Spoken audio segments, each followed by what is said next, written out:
case.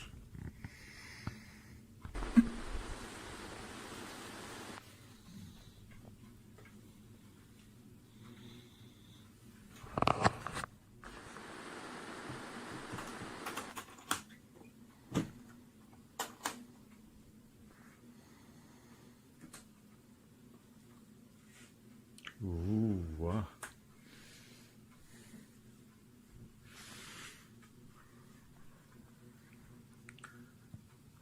A carton style foam, cubed diced foam, carrying handle, and 2 sachet silica gel, desiccant. Can use it for eyepieces, keep them dry. And the body of the case is lined with foam also. Soft, everything is soft. How many layers of foam it has?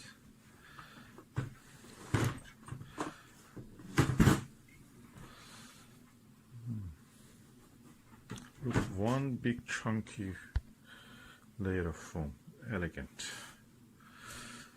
Now let's put the things that I want to put here. Okay, I'm going to put the very lightweight eyepieces which are really good at their class. So I will start with this Vixen HR 2.4 millimeter. Then I will continue it to the this TMB Planetary 2.5 millimeter. Then I go to the 3.2 TMB Planetary, and I will continue to build up this eyepiece set with the best in this class. So I will not just go for whatever is available, I'll just go for the best that I can afford, and the lightweight in the sense of being usable. So let's see how we can do it. So this is the Vixen one. It comes in its own bolt case. Bolt case is useful in this case when you want to use it like that, but I want to put it in the case, so I'll remove it from the bolt case and transfer it to the actual thing. This costs around £250, so it's quite expensive eyepiece, and surprise, surprise, I don't think it's any better than this one to be honest, and this one has a better field of view, wider. So you'll learn. It's quite chunky, of course, and I like this diaphragm at the end. Nice darkening effect, increases the contrast, excludes the stray light. So I wonder, should I put it like this? I have a good experience placing the eyepieces like that across, so I will just go like that. So the next one is this TMB Planetary. That is a 2.5 millimeter.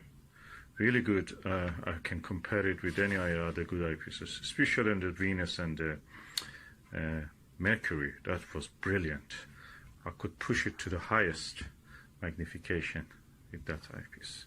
So TMB Planetary will be here.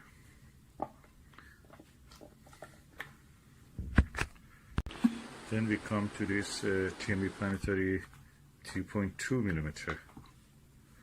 All very useful in their own, and I feel they're really in par with the more expensive eyepieces that may cost 10 times more than them.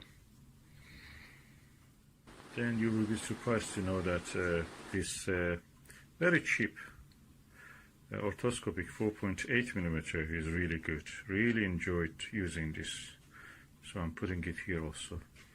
And in succession of the increasing of the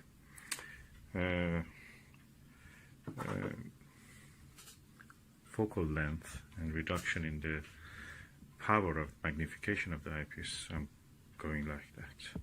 So the next one will be a 5 millimeter, and the next one for me will be this 5 millimeter Vixen SLV, really sharp, especially on the Saturn. 5 millimeter. So I'm going to enjoy this eyepiece. Really good eye lens, and nothing better than this.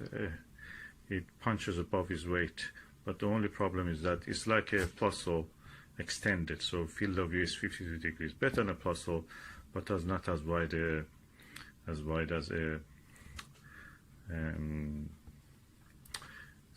one of these, or a 70-degree eyepiece. So that's 5mm. Now I can put a 6mm one there. Then I come to a 6mm Vixen SLV eyepiece, and this is really good, on par with the 5mm one, probably even better, because it has less magnification in a sense. If you have a tracking tripod mount, that really is good. So 50 degrees field of view, 6mm.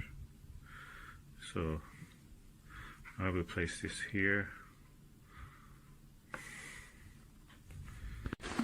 Then we come to a 7mm TMB Planetary, really good eyepiece, really versatile. Look at the size of the eye guard. You can rise it. It has also rubber, and you can rise it easily or push it down. Also the for excluding the light, you can actually rise the eye guard. Very versatile. 22 pounds from new, and really works. I can tell. The only thing which is better than this is a Nagler 7mm. In that range, there is nothing better than this, so far as I have found. So 7mm goes there. Here I have a Starguider 8mm ED eyepiece, which nicely should go here. Beautiful, color coded with a gold margin.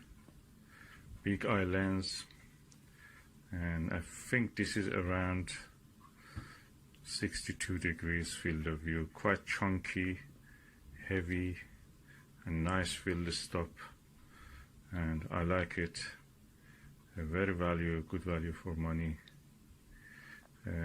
New, you can buy it for 43 pound. Used with anything between 25 to 35. So the 8mm Starguider ED comes here.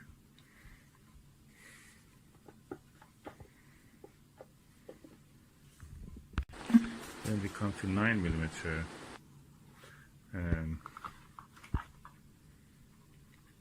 TMB Planetary,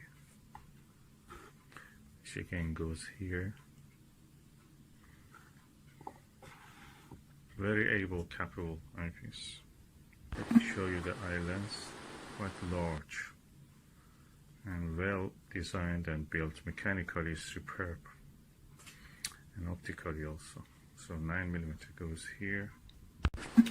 Okay, I've decided to remove this orthoscopic eyepiece from here, just for the sake of, space. Also, that it doesn't exactly match with the others orthoscopics. I can make a case just for those orthoscopic eyepieces. So I'll remove that, and everything comes one row, one part upper. So have no more space here.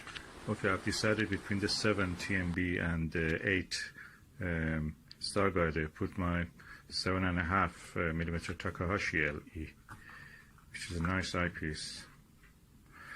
And let's see how it goes here. Yeah, nice. Yeah, good.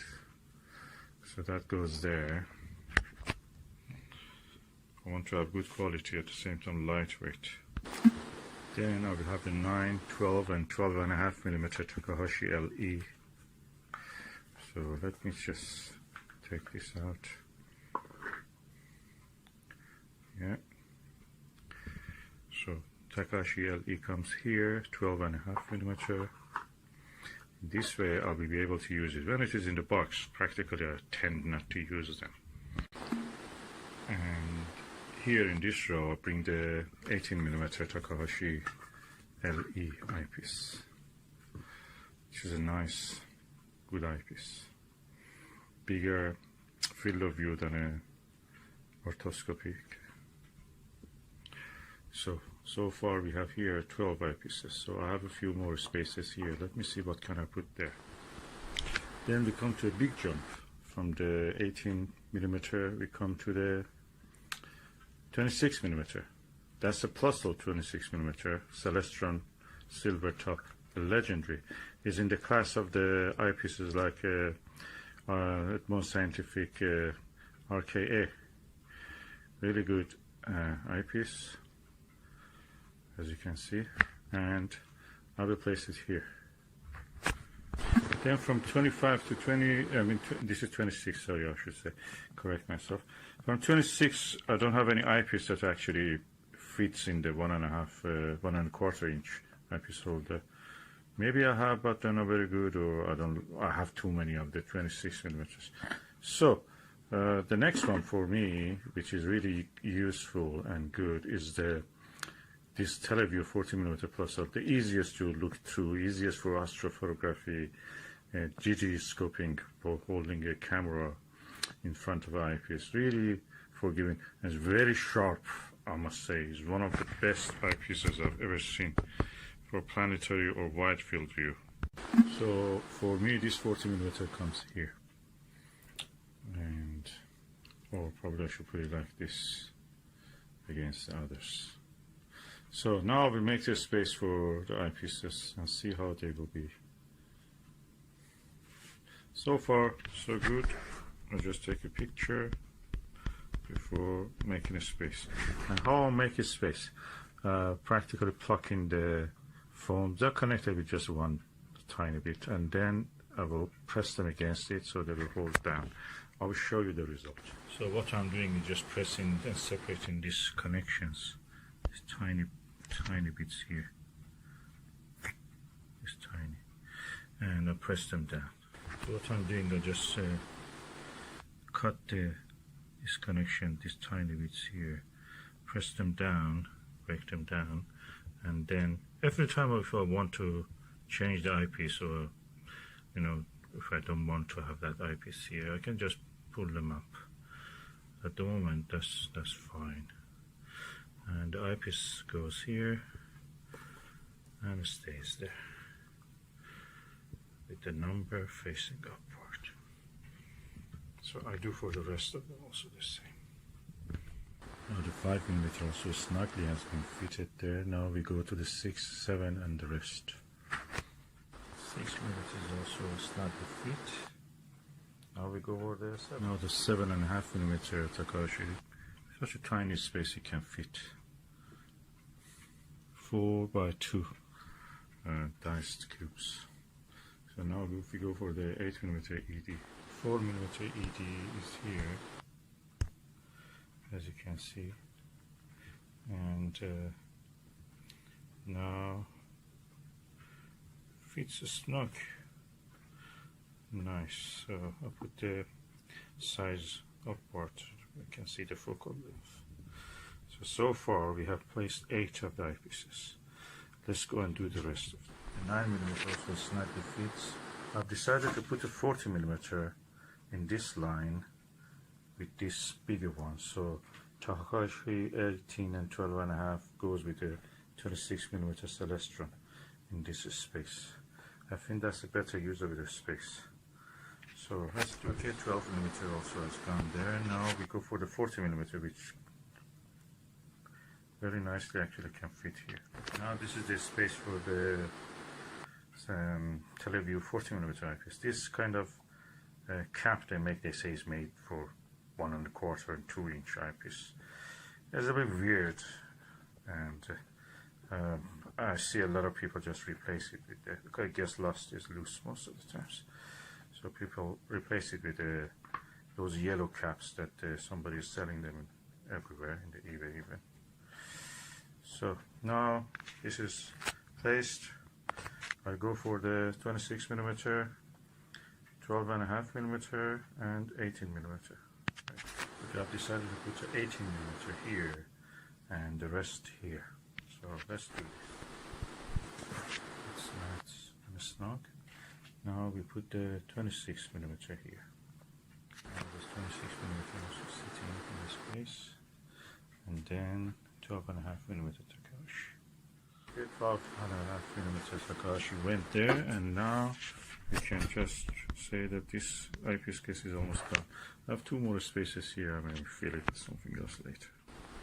Okay, now the eyepiece case is ready. I'm going to close it and just put this back, the second, and also the belt. Now we are going to close the eyepiece case. Yeah, it's ready to be used easily without the need to open and close the box every time I want to use eyepiece.